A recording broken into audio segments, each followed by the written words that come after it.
Many grandparents come to our office to see if they have any legal right to custody or visitation with their grandchildren. There are two separate ways to look at this. The first is whether or not you'll have the ability as a grandparent to have legal or physical custody of your grandchild, and the second would be visitation. Legal and physical custody means that you have an active and legal right into their lives. I'm going to read for you the statute as to grandparents' rights for legal and physical custody.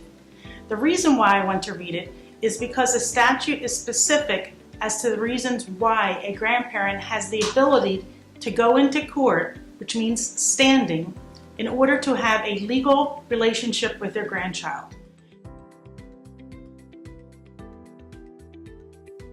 The law does put forth a separate category, which is called visitation with your grandchild.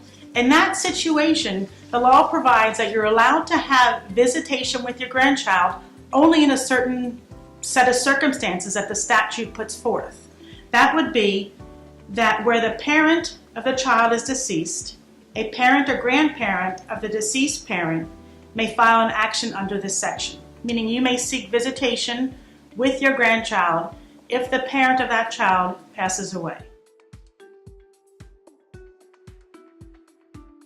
The next situation is where the parents of the children are separated.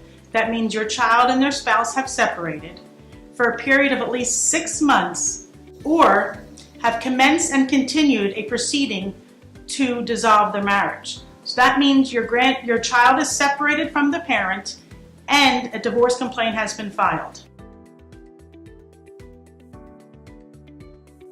And the third situation where a grandparent has the ability to seek visitation of their grandchild is when the child has lived with you for a period of 12 months and they move out. You must file your petition within 6 months of the child leaving. If it's not filed within that 6 months, you may be barred from going to court. In all situations where a grandparent seeks visitation or custody, ultimately the goal of the court is to make sure that the family unit is not affected negatively by the grandparent's role.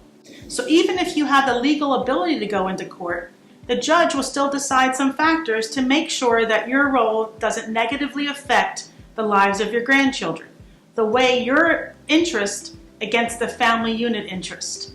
So the court has to look at your role in the child's lives before the separation or the situation arose which caused you to file the petition, and weigh that against the best interest of the child.